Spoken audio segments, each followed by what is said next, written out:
Olá, todos bem? Bem-vindos à nossa iniciativa aqui dos Embaixadores da Educação. O nosso grupo reúne aqui diversas especialidades, sempre no intuito de compartilhar conhecimento e conectar pessoas. Entre essas pessoas, tive o prazer de conhecer a Luciane Ferraz, mestra em Educação, que está aí para concluir o seu doutorando. E, Luciane, é um tema bastante diferente. Eu, por exemplo, não costumo ter muito acesso a esse tipo de conteúdo. Por favor, fique à vontade para se apresentar e para compartilhar um pouco aí sobre o tema que você vem desenvolvendo. Oi, Ricardo. Primeiro, eu queria agradecer o espaço, a oportunidade, a acolhida. É muito importante a gente ter esse espaço para falar sobre cultura e educação indígena, principalmente agora que a gente vive um momento bem complicado em termos de educação e também em termos políticos, né? Então, acho que é importante a gente entrar nesse tema, principalmente para as escolas, para os professores, né? Então, vou poder compartilhar algumas dicas de como eles podem até cumprir, né, algumas diretrizes da educação que fala sobre a obrigação de se falar sobre a cultura e a história indígena, tanto para o ensino fundamental e para o ensino médio. E também falar também para as pessoas que têm curiosidade, interesse sobre a cultura indígena, falar um pouquinho sobre as possibilidades que existem em São Paulo, em torno de São Paulo, para a gente integrar e conhecer um pouco dessa cultura. Perfeito. Nos bastidores eu tive, a oportunidade de a gente conversar e desenvolver um pouco o tema. E aí a gente tem esse estereótipo, morando aqui nas metrópoles, no nosso caso aqui em São Paulo, de que é uma questão distante, que a gente não tem acesso, que é uma coisa que está longe da gente, assim, fisicamente. Quando, na verdade, não. Nas nossas conversas eu até fiquei surpreso de ter tantas comunidades tão próximas e fiquei feliz de conhecer e agora na oportunidade, aí, na possibilidade de conhecer e contribuir também com os projetos que você vai apresentar para a gente. Então, é muito importante a gente ter esse cuidado. Quando a gente vai invadir, não invadir os territórios, mas chegar com muito respeito, com muito carinho, pedindo permissão, que nem eu falo, da mesma forma que a gente não entra numa casa sem pedir permissão, sem ser convidado, da mesma forma a gente não entra numa aldeia indígena ou num território indígena. A aldeia é diferente da gente, que é singular, Então, aqui, você entra na minha casa. A aldeia é a casa, A comunidade toda é uma casa só, Para a comunidade indígena em geral. Apareceu aqui certinho agora. Ah, apareceu? Então tá bom. Sim.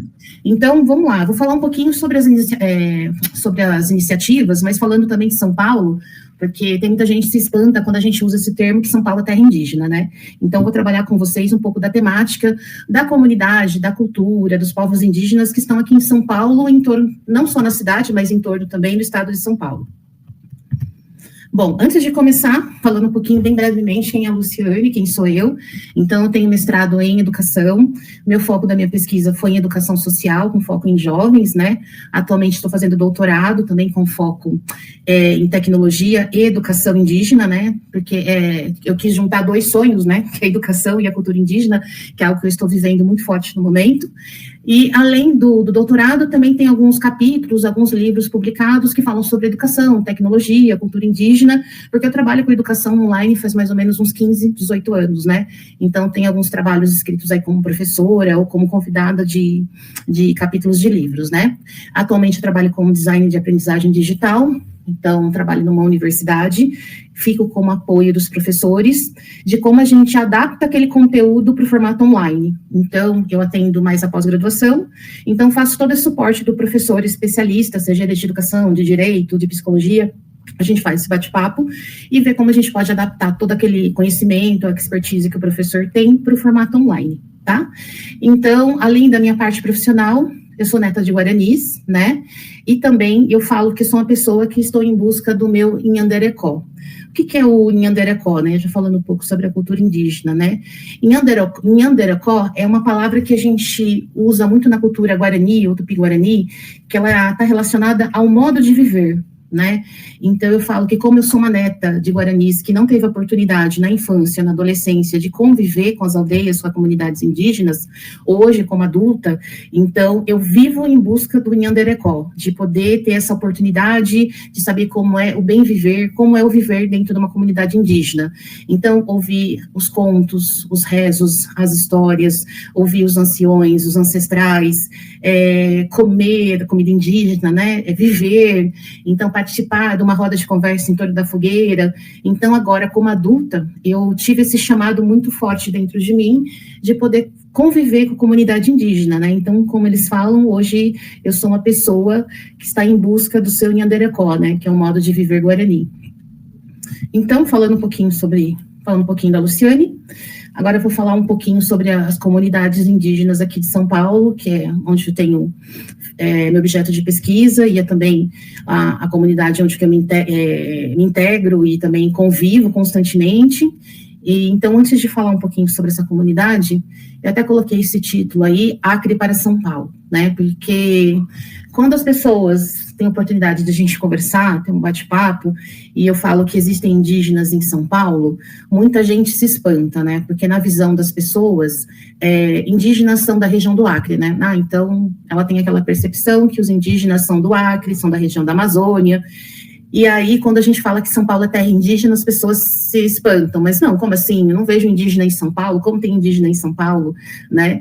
Então, antes de chegar em São Paulo, só para a gente ter uma noção a nível Brasil. Então, a nível Brasil, segundo o IBGE, tem mais de 1 milhão de pessoas que se autodeclaram como indígenas, né?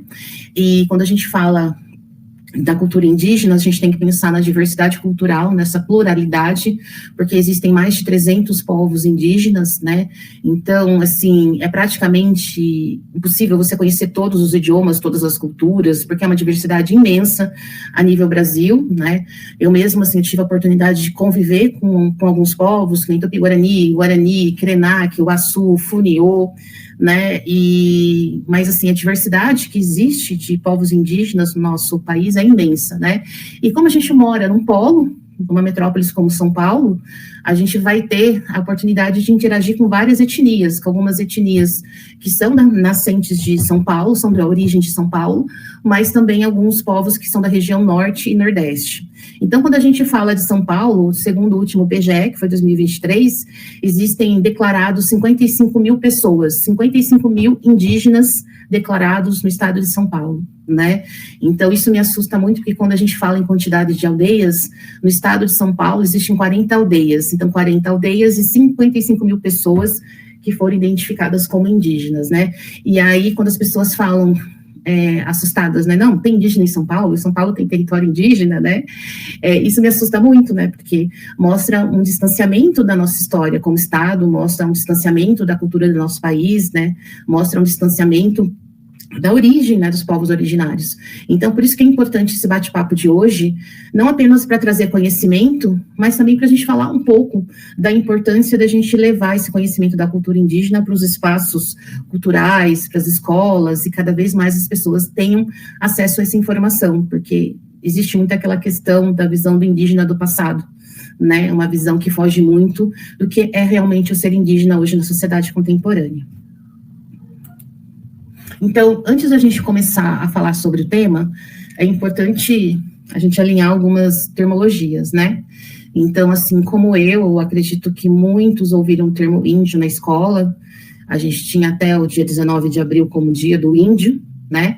Só que é importante a gente compreender a termologia correta, porque quando a gente usa essa palavra índio, na verdade nós estamos usando uma termologia vazia, né? Uma termologia que não vai de encontro a como realmente esses povos, essas comunidades, essas pessoas se identificam. Então, a gente sabe que o termo índio, na verdade, não tem nada a ver com a termologia indígena. A termologia indígena, ela está relacionada com a questão de povos originários, povos de origem. Então, hoje, quando a gente vai falar sobre a comunidade indígena, a gente não utiliza mais o termo índio. O que eu falo é que o bom senso serve para todos. Da mesma forma que você chama uma pessoa pelo nome, né? Tipo, você se apresenta, oi, prazer, eu sou Luciane, qual o seu nome? É importante que a gente chame as pessoas pelo nome, né? Eu sei que geralmente os indígenas, eles têm um nome em português e têm um nome de acordo com o idioma, né, da cultura dele. Alguns nomes realmente são difíceis a gente, às vezes, pronunciar. Por exemplo, eu tenho um amigo Funiô, que o nome dele é muito difícil para pronunciar, eu tenho muita dificuldade. Então, ele criou uma abreviação do nome dele que chama TAF. Então, eu chamo ele de TAF, né? Então, eu sempre prefiro chamar as pessoas pelo nome, que eu acho que é uma forma respeitosa. E aí também a gente acaba saindo um pouco dessa visão um pouco romântica que a gente tem dos povos indígenas, né, essa visão um pouco dos livros de história, e a gente passa a usar a terminologia correta. Então, quando a gente for falar sobre esse tema, ou sobre uma pessoa que vem da comunidade indígena, não se usa mais o termo índio, e sim o termo indígena, porque o termo índio ele vem carregado de todo preconceito e vem carregado de um contexto histórico que não tem nada a ver com os povos originários. Bom, aí, só para reforçar, por que a gente não deve usar a palavra índio, e mais sim indígena, que a palavra índio, ela nasce de um erro histórico, ou seja, quando os colonizadores chegaram no Brasil, eles acreditavam que estavam na Índia, e aí passaram a usar esse termo de índio.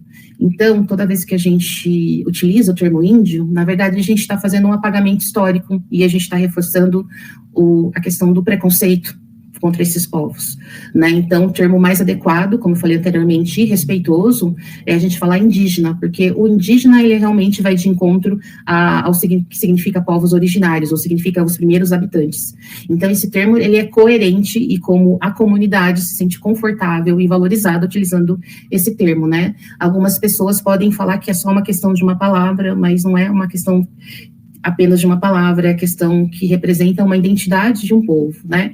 Então, é importante a gente reforçar isso, porque usar a palavra índio reforça a questão do preconceito. Então, a partir de hoje, eu espero que as pessoas, né, tenham mais consciência e possam usar o termo mais respeitoso que indígena. Bom, por que é importante a gente ter esse bate-papo hoje para falar sobre a cultura e a comunidade indígena, né? A gente vive num país com uma diversidade cultural tremenda, que é o Brasil. Então, existem pessoas de diversos países, de diversos povos, e, como eu falei anteriormente, no Brasil existem uma média de mais de 300 povos indígenas. Então, é uma diversidade de cultura, diversidade de cosmovisão, é uma diversidade de arte, é uma diversidade de modo de viver e de idiomas.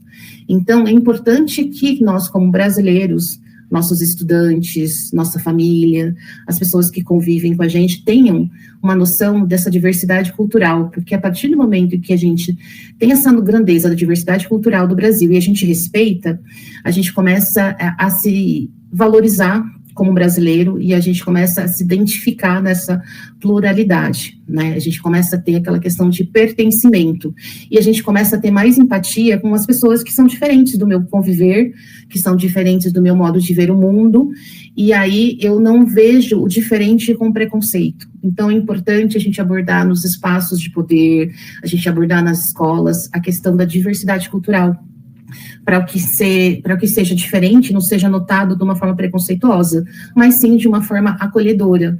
Então, por isso que é muito importante a gente debater esse tema, para que não ocorra muitas situações de preconceito que a gente vê hoje na internet, né?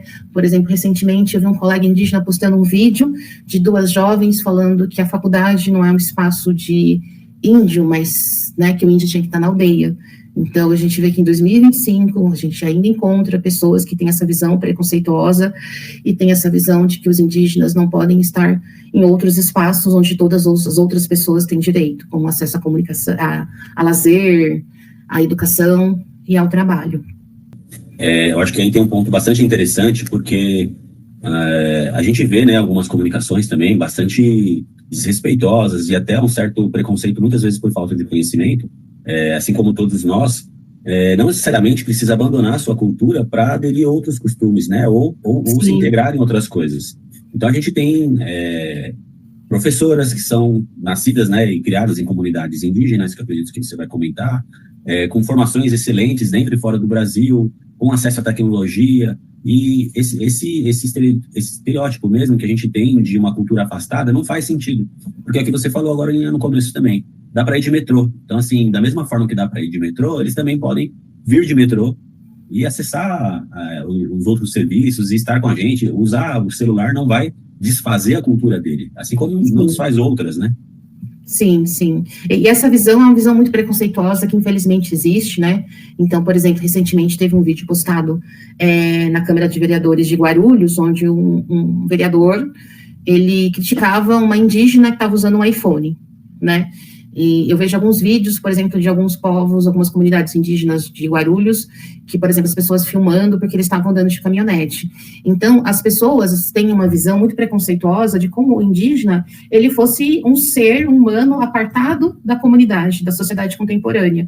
Então, como se esse indígena, ele fosse aquele indígena que a gente vê nos livros antigos de história, né, nos romances de história, e na verdade não, né, então assim, da mesma forma que você se faz presente na sociedade, essas pessoas também se fazem presente na sociedade, tem direito à educação, tem direito à saúde, tem direito a lazer, então tem direito à internet, tem direito a celular, tem direito a ter carro, mas às vezes... Preservar não é segregar, né, acho que sim. Tem que partir daí. Sim, muitos indígenas trabalham, estudam, têm faculdade, né, tem alguns amigos que tiveram a oportunidade de fazer pós-doutorado, doutorado fora, que são indígenas, mas nem pelo fato dele estudar, dele trabalhar, dele viver numa sociedade contemporânea, né, alguns são aldeados, né, que ainda moram em aldeias, outros não são aldeados, mas isso não faz com que ele deixe de ser indígena, porque, na verdade, o ser indígena é um modo de viver, então ele tem um modo de viver a cultura, a ancestralidade, uma visão sobre a história dele, sobre o estar no mundo, sobre essa cosmovisão, né? Então, é importante porque ele valoriza toda essa carga histórica e cultural, mas, ao mesmo tempo, ele consegue se integrar na sociedade contemporânea, né? O dilema, na verdade, assim, para eles é mais fácil, né? O difícil é do nosso lado, porque ainda tem muito preconceito, né? Eu, assim, como eu estou em constante movimento com essa comunidade, por exemplo, eu acabei trazendo alguns amigos que são funiô, né, então a comunidade funiô são índios da região de Pernambuco, da região de Águas Belas, eles fazem um trabalho muito forte para manter o idioma funiô, que é um idioma extremamente difícil de falar, que esse meu amigo que eu chamo de Taf, porque eu tenho muita dificuldade de pronunciar o nome dele, eu trouxe eles para uma apresentação cultural aqui no interior de São Paulo, e a primeira coisa que a pessoa falou assim, mas vocês não são índios de verdade, porque vocês estão de calça jeans, tênis e camiseta. Aí meu amigo falou assim, mas você queria que a gente tivesse como? Sem roupa? Com saia de samambaia, de sapê? Como que você queria que a gente viesse lá de São Paulo para cá no interior, né? E aí isso demonstra como que é a visão. Isso aconteceu comigo recentemente, né? Então, assim, uma coisa é ele usar aquele traje para uma apresentação cultural, onde ele está mostrando para a sociedade todos aqueles arquétipos, né, aqueles artigos, aquelas roupas que representam um contexto histórico e cultural, mas aquilo é numa apresentação cultural, aquilo é num momento, por exemplo, onde ele vai viver a espiritualidade, a cultura, né? Uma celebração, né? Isso, uma celebração. Como se a gente fosse num evento, e obviamente a gente não vai com a roupa que a gente está o dia a dia em casa, a gente vai com uma roupa diferente, então da mesma forma, para cada celebração, para cada momento, para cada ritual existe uma situação diferente, e o fato deles fazerem outras atividades ou terem outras atividades, não nos dá o direito de segregá-los, né? Muito pelo contrário, partindo do princípio que todos somos oriundos da comunidade indígena em diferentes níveis, eu acho que não faz sentido essa segregação, né? Sim, sim. E é importante porque depois a gente vai falar um pouco sobre isso, porque, por exemplo, além da questão da vestimenta, né, dos brincos, que geralmente as mulheres usam muito brincos de pena, né, dos colares, que aí você... olhando, você fala assim, aquela pessoa provavelmente indígena, tem a questão da pintura corporal, né? Então, a pintura corporal, por exemplo, ela é feita com genipapo. Então, a pintura corporal ela pode durar em torno de 15 a 20 dias, né? E eu tive alguns relatos, por exemplo, de amigas indígenas que as professoras falavam, olha, se você tiver com a pele suja, que na verdade era a tintura indígena, você não pode entrar na escola. E não tem como, porque aquilo dura 15, 20 dias na pele, né? Então, sofreram muito preconceito na escola, né? Então, por exemplo, as pinturas, elas representam ritos de passagem, elas representam alguns ritos espirituais, alguns ritos culturais, né? Então, aquela pintura não está ali aleatoriamente, ela tem um contexto, tem um porquê. E também ela tem uma representação com a identidade indígena, né? E aí que eu falo da importância da gente entender a diversidade cultural. Por exemplo, eu tenho alguns artefatos que eu ganho da comunidade, que são brincos, são tiaras, colares, são roupas, e eu percebo que quando eu uso esses artefatos, eu percebo que as pessoas às vezes me olham de uma forma diferente, me olham às vezes com uma forma preconceituosa. Isso demonstra como, infelizmente, a sociedade ainda não está preparada para receber o diferente, porque eu acredito que isso não deva acontecer apenas com a comunidade indígena, deve acontecer com as demais comunidades que vivem, né, de uma forma diferente, diversa, seja em critério de raça, seja em critério de cultura, religião, de tudo, né? Tudo, de etnia, né? Então, por isso que eu acho que é importante a gente sempre falar nos espaços de poder, na escola, na universidade, na internet, a gente falar da importância da gente entender essa diversidade cultural, porque a partir do momento que eu respeito o outro, eu não vejo o outro como diferente, né? E eu acho que é algo muito incômodo quando você entra no espaço e você percebe que as pessoas te olham de forma diferente, né? Então, eu passei com algumas experiências com alguns colegas, né, aqui em São Paulo, né, da região do Jaraguá, e eu percebo do olhar diferente, do atender diferente, e isso a gente está falando de São Paulo, imagine em outras regiões, né?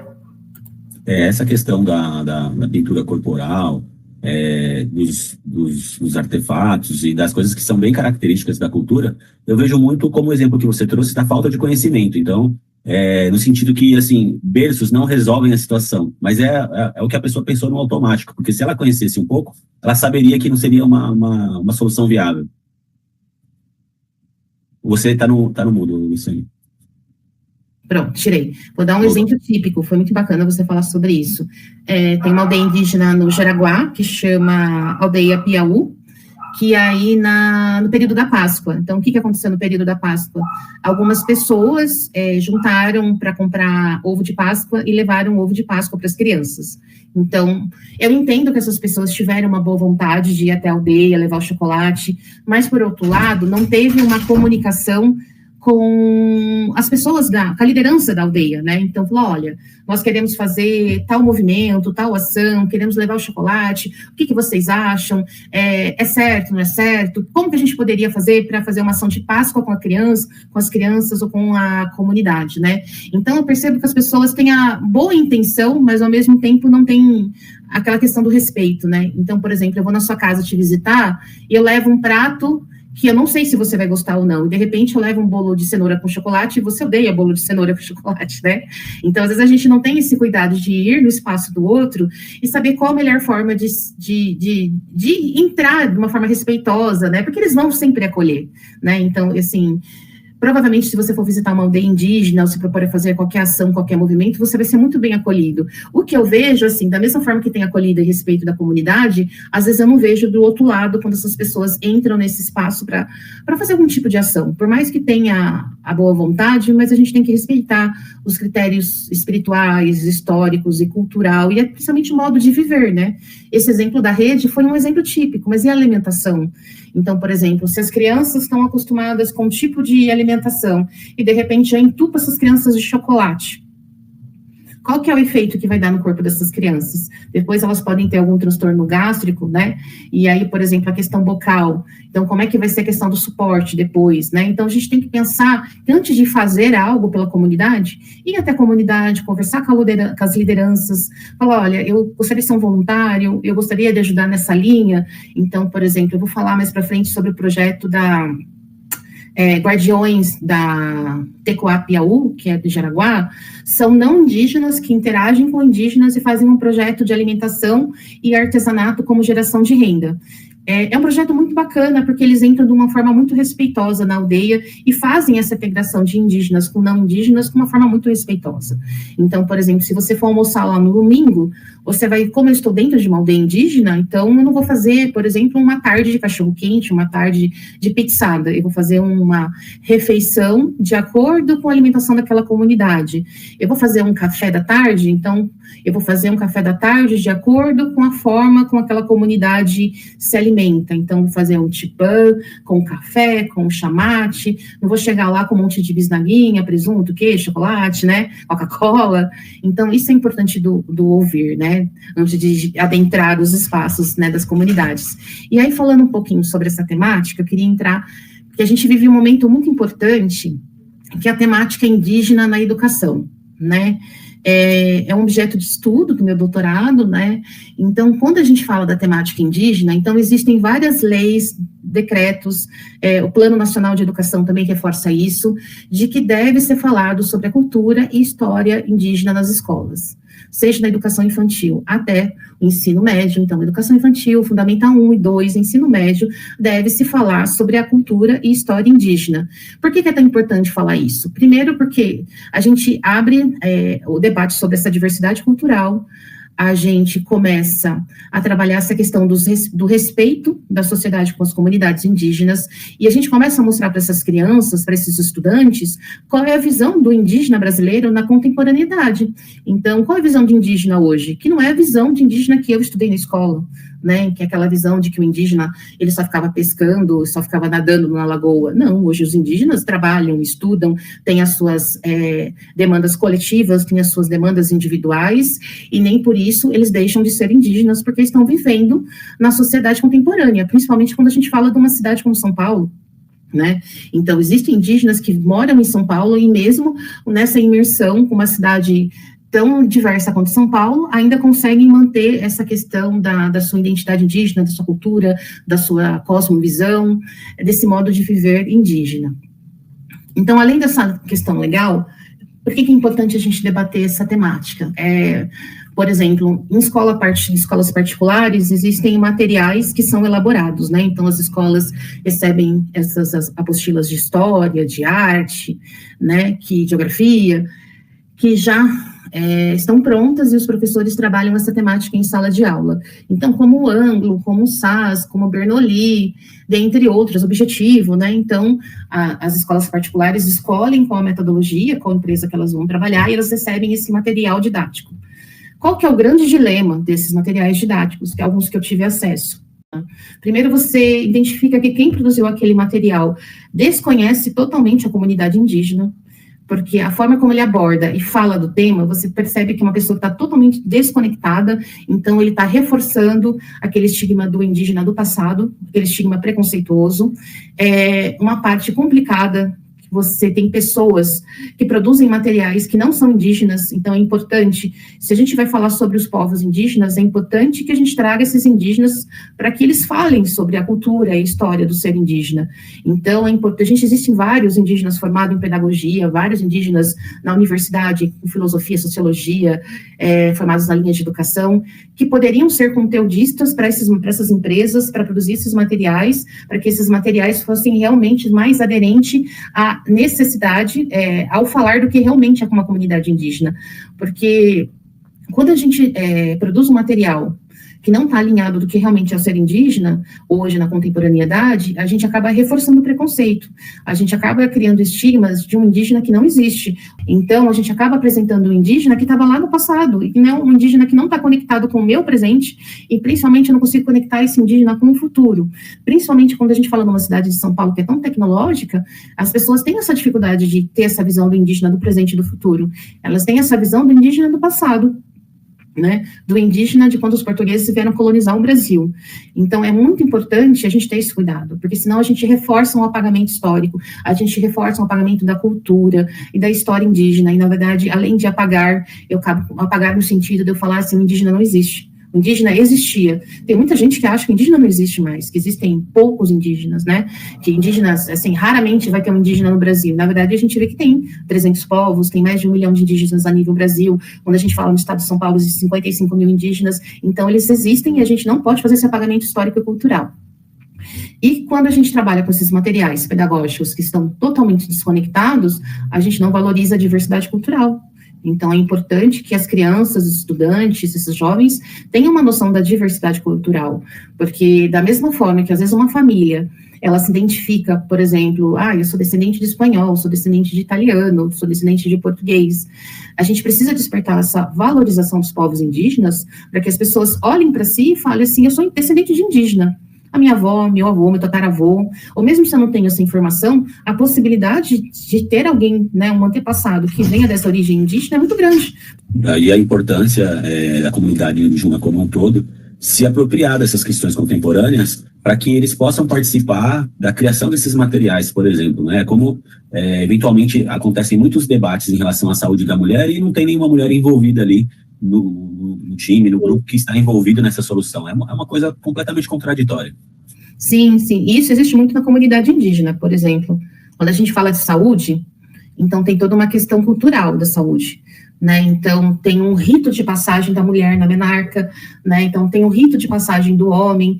Então, por exemplo, o ideal seria que quando alguém prestasse um serviço de saúde, se integrasse na cultura, no modo de viver desses povos, para que um atendimento médico por exemplo, não fosse algo que talvez gerasse mais transtorno do que benefício, porque às vezes vai de encontro àquela cultura, aquele modo de viver, né?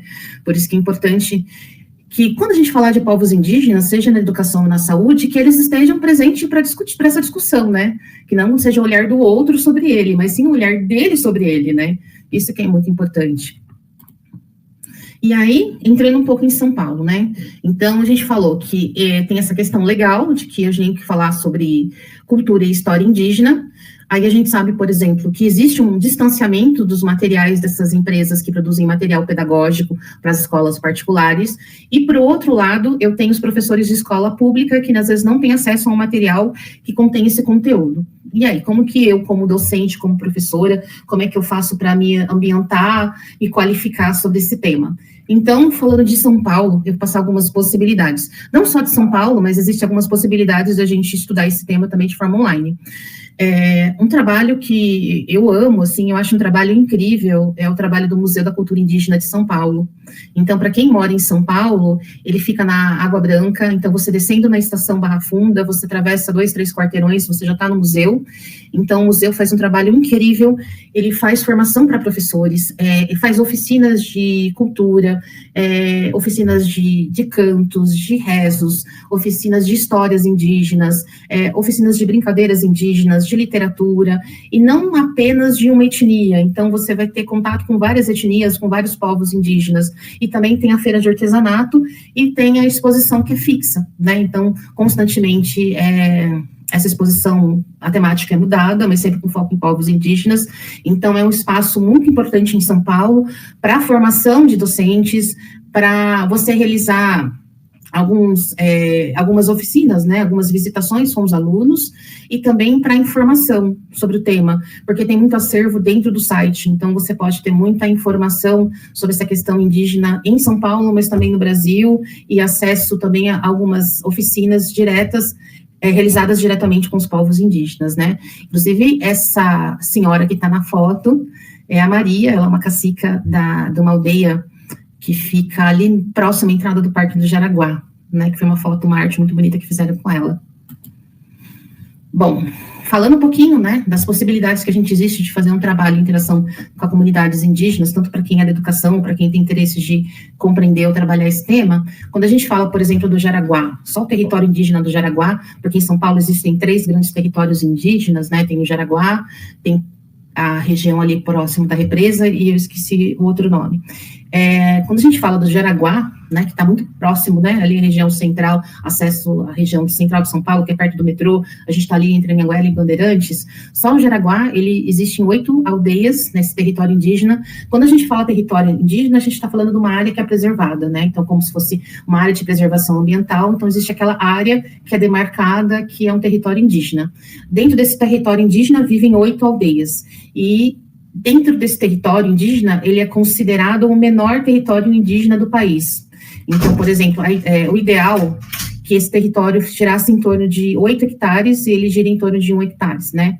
Porque, primeiro que a gente está muito perto de São Paulo, numa região arborizada, numa região de alta especulação imobiliária, então existe uma briga histórica para a demarcação das terras indígenas, né? Então, por exemplo, quando vocês ouvirem falar sobre a questão do marco temporal, o que é o marco temporal? O marco temporal, ele fala que é considerado como território indígena as terras que foram demarcadas até 1988. Mas aí, qual que é o grande problema histórico? Quer fazer algum comentário aí? Não, acho que é bom essa questão territorial, mas pode completar, por favor. Até já vou ligar, então, essa questão.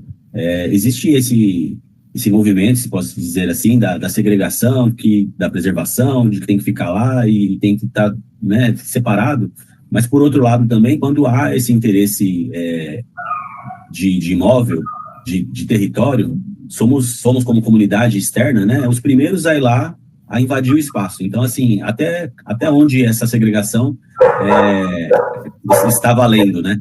Porque, assim, enquanto é do interesse de uma parte da comunidade, vamos deixá-los lá. Quando a gente quiser lotear e vender, aí a gente pode entrar lá. Então, acho que é um pouco...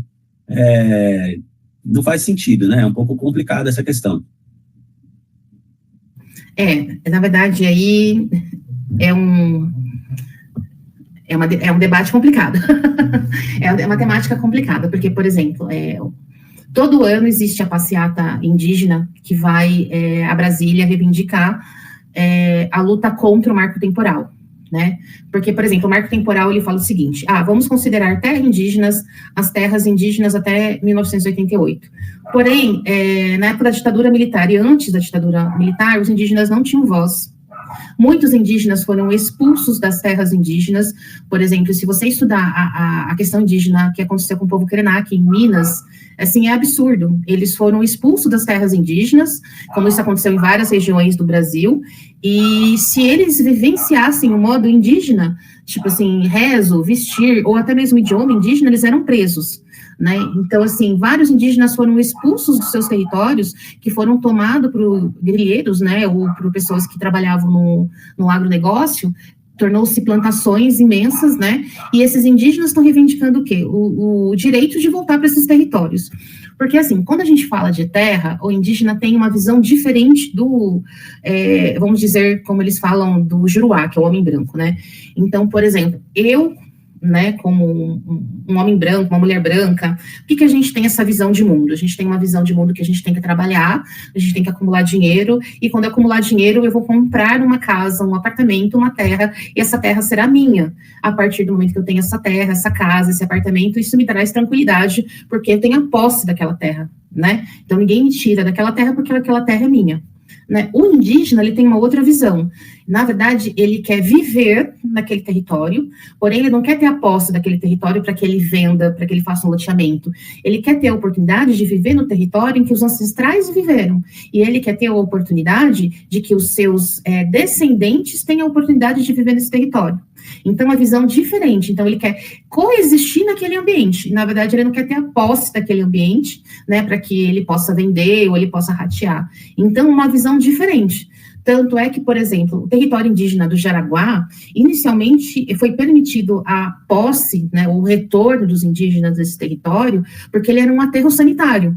Então, os indígenas entraram nesse território que era aterro sanitário, começaram a cuidar da terra, começaram a fazer a parte de plantio, né, então hoje é uma área verde muito bonita.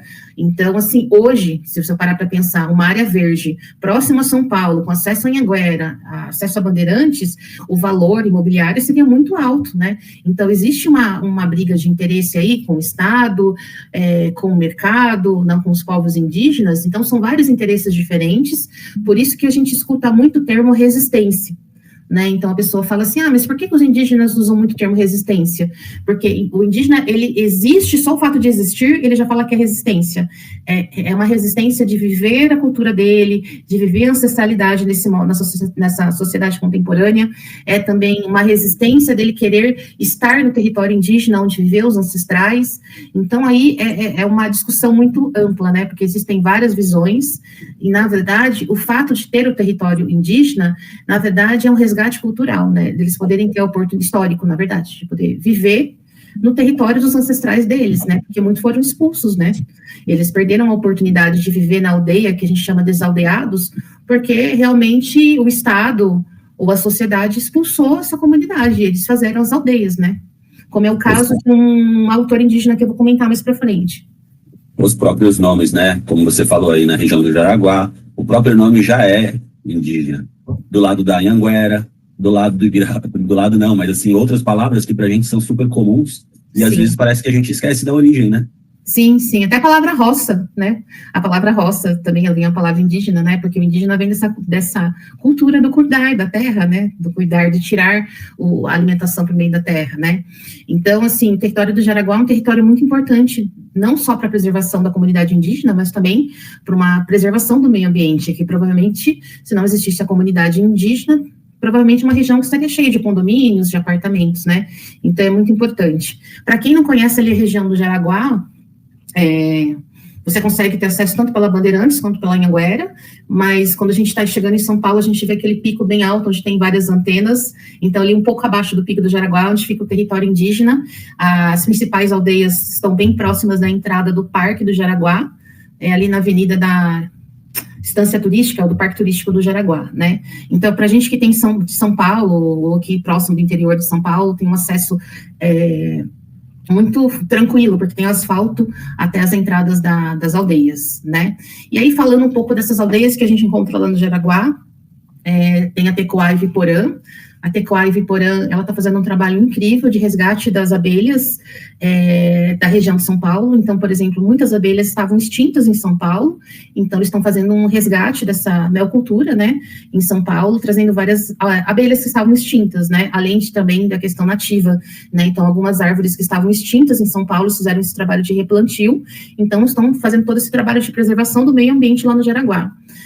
A Iviporã, até deixei aqui no Instagram, na Iviporã de Araguá, vocês podem acompanhar por meio do Instagram, então existem algumas oficinas que são abertas à comunidade, então a pessoa pode fazer inscrição, ela pode participar de alguns eventos culturais, ela pode participar de algumas palestras, de algumas oficinas, eles fazem também capacitação para quem quer aprender a fazer a trabalhar com essas abelhas sem ferrão, né, para quem tem interesse de trabalhar com esse tipo de mel, né, como geração de renda, eles fazem essa capacitação também, e como eu falei, né, a gente não entra na casa dos outros sem pedir permissão, né, na aldeia vale a mesma regra, né, então se a pessoa tiver interesse em conhecer alguma das aldeias, então fica aí o Instagram para acompanhar a programação, entrar em contato, falar, eu gostaria de levar um grupo da minha universidade, da minha escola, entre em contato, a Iviporã já está acostumada a receber grupos de escolas, né, de universidades, pesquisadores, e também eles fazem uma programação de trilha, então tem uma trilha que sai da aldeia, vai até o Pico do Jaraguá e depois retorna,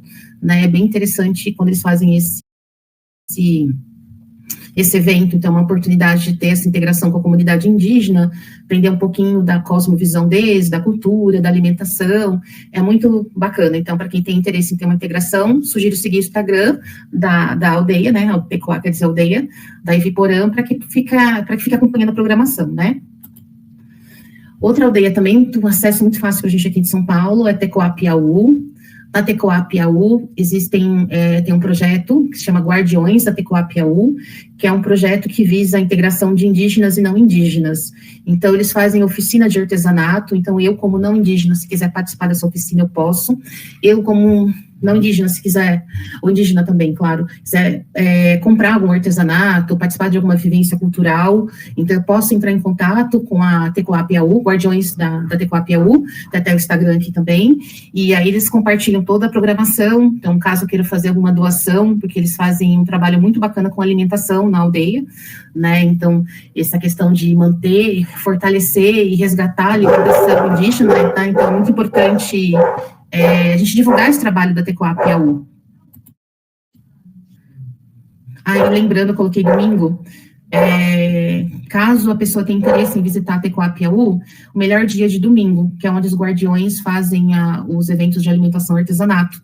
Então, se você tiver disponibilidade de visitar a aldeia, domingo é o melhor dia, manda uma mensagem para poder se organizar junto à aldeia. Mas, assim, é questão de contato. Mandar uma mensagem pelo Instagram, falar, gostaria de conhecer mais sobre o projeto, eu gostaria de poder participar ou comprar um artesanato, vale a pena esse contato, né? Eu acho que é importante ter... É questão de respeito, né? A gente pedir permissão para estar dentro do espaço, conhecer o território. Para quem mora em Guarulhos, também tem um projeto muito legal, muito bacana, que eu gosto bastante deles. A mesma coisa, era uma região que era um aterro sanitário, que foi cedido à comunidade indígena ali da região de Guarulhos, e aí criou-se uma aldeia grande que chama Filhos da Terra. Então, a Filhos da Terra, ela acolhe vários indígenas de vários estados. Então, por exemplo, você vai encontrar Funiô, que é do Nordeste, Mancararu, vai encontrar Guarani. Então, é muito bacana que tem essa oportunidade de várias etnias viverem de forma coletiva nessa aldeia, Filhos da Terra. Tem um espaço também que é reservado à família Uaçu, né, que até o Alain Uaçu, que fica responsável por receber os eventos, e é muito bacana para as escolas, porque eles se organizaram de uma forma onde você consegue levar tanto professores, então eles já fazem formação sobre cultura indígena para professores, eles recebem escolas, né, para realização de passeios, né, com palestras, né, passeios monitorados. Então, por exemplo, os professores vão ter uma vivência de como é um dia numa aldeia indígena, então vivência com artesanato, com as brincadeiras, com a pintura, né, com o grafismo, né, feito de genipapo, conhecer um pouco da espiritualidade, né, que é essa cosmovisão indígena, mas também tem um trabalho dedicado para crianças. Então, assim, é muito bacana. Também eu esqueci de colocar o Instagram, mas o Instagram é Aldeia Uaçu, ou também Alain Uaçu, que é o WASSU, do jeito que está no PPT, que ele é o cacique dessa aldeia, né? Caso alguém tenha dificuldade de algum contato, também pode me mandar depois uma mensagem no LinkedIn, que aí também eu passo os telefone, e-mail, para que, né, fazer a ponte com as pessoas que têm interesse em fazer essa integração com as aldeias aqui de São Paulo. Saindo um pouco de São Paulo, né, como eu falei, São Paulo tem um território indígena muito rico. A gente tem lá no litoral o território indígena que é chamado de território Piaçaguera. Então a gente tem aldeias ali em Praia Grande, Itanhaém, Peruíbe, né, é um espaço que eu sou muito acolhida, que é meu espaço de coração, que estou sempre lá.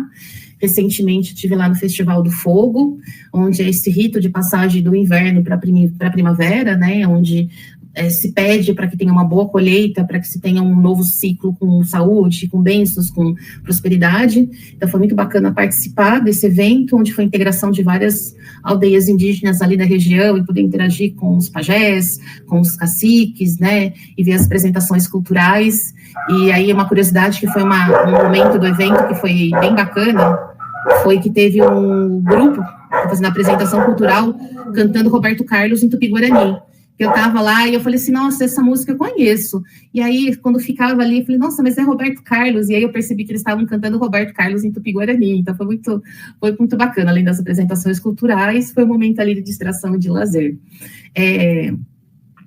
Como, né, não dá para a gente apresentar, né, todas as aldeias, mas para as pessoas terem uma ideia, eu fiz um compilado aí das aldeias, né, então em São Paulo existe uma média, no estado de São Paulo, de 40 aldeias, né, aí tem o nome de algumas delas, eu conheço algumas, né, gostaria de ter a oportunidade de conhecer todas, né, e aí quando a gente fala que São Paulo é terra indígena, né, então realmente, né, um território onde tem 55 mil indígenas e 40 aldeias, né, é uma pena quem não teve oportunidade de visitar ou interagir com alguma dessas aldeias, porque é uma oportunidade de você ver um modo de viver diferente, né? Então, hoje que a gente vive numa sociedade do consumo, numa sociedade onde a gente não para, com o trânsito, você poder interagir, ver um outro modo de ver o mundo, de viver, é muito gratificante, né? Porque a gente começa a repensar, e eu falo que, interagindo com eles, eu repenso muito o meu modo de viver, né? E às vezes, quando eu entro nesse ritmo acelerado, eu paro e penso, mas eu falo por quê, né? Então, eu preciso entrar nessa loucura para quê? Por mais um carro, por mais uma viagem, né? Então, vale a pena comprometer a minha saúde? Convém eu viver de uma forma tranquila, focada na minha qualidade de vida, na minha saúde? Então, assim, é uma outra visão, né? É uma outra visão de mundo, que é aquele Nhanderecó, né? Que é um modo de viver Tupi-Guarani. Eu aprendo muito com eles, essa visão de mundo que eles têm entre ser e não só ter, né? Então, tem um pouquinho aqui das aldeias, para quem quiser conhecer. E aí eu vou falar para quem, além de conhecer as aldeias, né, tem interesse de conhecer alguns indígenas, né? Então, tem o Cacauerá, ele é paulista, ele nasceu em São Paulo, e contando um pouquinho do Cacauerá, o que aconteceu? Qual é a história de vida dele, né? Os ancestrais dele são da região de Minas, e aí aquele caso que eu comentei, que foram expulsos da aldeia, né? E aí deixaram de ter aldeia, cada um foi procurar um espaço para viver, e aí ele morou na periferia de São Paulo. E então aconteceu com ele mais ou menos o que aconteceu comigo, que acontece com muita gente que é descendente de indígena. Um dia você acorda e você escuta falar que você é descendente de indígena e te dá aquele estralo, fala assim, eu sou indígena, eu sou descendente de indígena. E aí, como o Cacá morava na periferia de São Paulo, ele foi ali na região de Parelheiros, que fala, né? Ali perto da represa. Isso, Parelheiros. Isso. Ele foi conviver com a comunidade indígena de lá. E ele ficou 12 anos convivendo com essa comunidade indígena para vivenciar o Nhanderecó dele, né? Que é o modo de viver indígena. Então, ele é paulista, ele é indígena, ele tem vários livros na parte de cosmovisão, cultura, história Tupi-Guarani, também tem um prêmio Jabuti. Então, é muito bacana a gente saber que tem um indígena paulista reconhecido aí, na literatura e na educação. Para quem também deseja saber um pouco mais sobre o tema, estou até com o livro aqui, depois eu mando o link no comentário. Esse livro tem um carinho muito grande, ele foi feito pela aldeia Tapirema, que é do território indígena da Piaçaguera, ali da região de Peruíbe, e se vocês observarem, o livro ele não tem o nome de um autor, então, na verdade, o nome é do coletivo, da aldeia Tapirema. Todo mundo da aldeia participou da construção desse livro, participou da revisão desse livro, seja visual ou seja escrita, né? E até contando como é que foi a construção desse livro, acho bem bacana, né? A comunidade, os mais jovens da comunidade fizeram uma reunião com os mais velhos, os anciões, para falar da importância de ter o registro dos contos, das histórias que eram contadas em torno da fogueira. Porém, né, os anciões tiveram um pouco de receio para fazer esse livro, porque a tradição indígena é muito oral, né? Então, a preocupação deles é sair da oralidade, que é o falar, e ir para o escrito. Mas aí, numa boa conversa, eles compreenderam que é importante, até para gerações futuras, que tenha registrado para que não se perca essa informação, esse conhecimento, né? Esse conhecimento ancestral. E aí, esse livro foi produzido com apoio da Secretaria de Cultura de São Paulo, e ele tem vários contos, né, várias histórias que são contadas pelos anciões em torno da fogueira para as crianças. É um excelente livro para trabalhar sobre a cultura indígena, né, nas escolas, seja Fundamental 1, 2 ou Educação Infantil, e é um material que foi produzido por indígenas, né, e eu acho muito bacana porque eles não adotaram o nome individual, mas sim o nome coletivo, né, que é o nome da aldeia Tapirema. Então fica como dica de leitura para professores ou pessoas, educadores que têm interesse de entender um pouco mais essa temática. Depois eu vou mandar um link. A venda é feita só pela ONG Vivendo na Aldeia, né? Então não é um livro onde você vai achar na Amazon, né? E toda vez que você compra o livro, você acaba ajudando a comunidade local, né? Porque eles estão no projeto de construir um espaço cultural. Então é muito bacana porque fortalece também a questão de verba para que eles consigam recursos para construir esse espaço cultural. Saindo um pouco de São Paulo, né, já que a gente falou sobre a questão da educação indígena, eu gosto muito do Daniel Munduruku, né, então ele tem várias literaturas voltadas para criança, para educação infantil, também pode ser usado no ensino médio, né, que é um pouco infanto-juvenil também, que ele conta essa visão de algumas histórias, alguns contos, né, algumas histórias que têm a ver com a cosmovisão indígena, então é uma leitura fácil, né, então você consegue entender fácil as histórias, né, além disso ele fala muito sobre essa questão da luta indígena na sociedade contemporânea, né, então aquelas questões que a gente falou anteriormente sobre território, sobre preconceito, então se a pessoa pesquisar no YouTube vai achar muito, vários temas do Daniel sobre isso, ele conta um pouco desse choque cultural, ele viveu na ditadura militar, quando tiraram os indígenas, jogaram nas escolas, que os indígenas tinham que sair da aldeia e ir para as escolas para ser educados, né, porque eles não eram considerados civilizados, e aí ele conta todo esse processo de preconceito e como foi difícil esse processo para ele. Então é muito bacana para quem quer entender um pouco da temática e também um pouco da cultura, né, e das histórias, dos mitos da cultura Munduruku, indica uma leitura muito... são livros gostosos, assim, de ler, é uma leitura tranquila.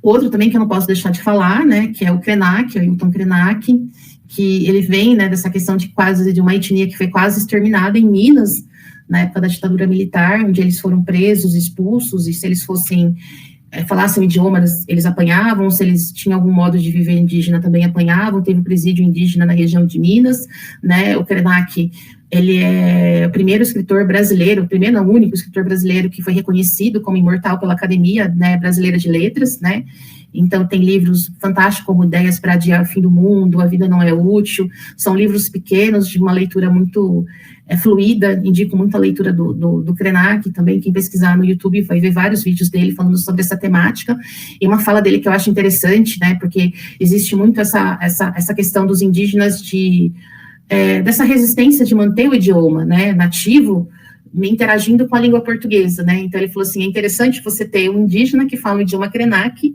mas também fala um português, que era preso por falar o próprio idioma e hoje está reconhecido por uma instituição de língua portuguesa, né, por contar sua visão de mundo, seus contos, suas histórias, né. E para fechar, né, além dessas dicas de visitações, de aldeias, e dicas de alguns sites de referência para consulta, se eu pudesse dar uma dica final para os educadores, para poder trabalhar essa temática nas escolas, buscando esse material, né, claro, sempre dando preferência para fonte de indígenas, é possível trabalhar nas escolas oficina de contos indígenas, oficina de cantos, então, por exemplo, eu não preciso saber cantar no Guarani, mas eu vou achar vários vídeos, por exemplo, o SESC faz um trabalho incrível de cantos indígenas, então eu posso apresentar esses idiomas para os alunos, para os estudantes, né, para as crianças, oficinas de comida indígena, né, então, por exemplo, então a gente está acostumado a tomar um café com pão da manteiga, e se eu estivesse dentro de uma aldeia, o que comeria no café da manhã? Uma mandioca cozida, um tipã, que é um bolinho feito com trigo e sal, né? Posso fazer também oficinas de brincadeiras indígenas, eu posso apresentar os idiomas indígenas, como eu falei, como nos vídeos. Peço desculpa, a gente mora numa região de chácara onde tem vários animais, peço desculpa. Posso também pedir para que esses jovens façam um mapa de territórios indígenas. Então, por exemplo, eu posso apresentar um mapa de São Paulo e pedir para que essas pessoas, esses alunos marquem onde existem territórios indígenas, né, de acordo com a visão de mundo deles, o entendimento deles, e depois apresentar num mapa, né, de São Paulo, onde esses indígenas estão alocados, vivem, né, e posso também fazer oficinas de debate, né, então colocar uma temática, né, sobre, por exemplo, muito bacana, qual a visão que as pessoas têm do indígena, se está coerente com a visão, né, que a gente teria que ter dessa sociedade hoje no presente, ou se é uma visão muito no passado, né, pode trazer essa questão do marco temporal, essa questão da cultura, né, então existem várias temáticas que a gente pode debater com esses jovens. Então, seria um pouco do que eu queria apresentar para vocês brevemente aí, do que a gente tem de trabalho e oportunidades sobre a cultura indígena e também o que a gente poderia fazer na educação. E para fechar, gostaria de agradecer, que é o Aeté Catu, que é o Obrigado Tupi-Guarani, né? Foi literalmente uma aula, né, em relação a muitas informações que eu particularmente desconhecia, principalmente essa proximidade que a gente tem, porque existe um distanciamento que, pelo que eu entendi, é muito mais psicológico do que físico.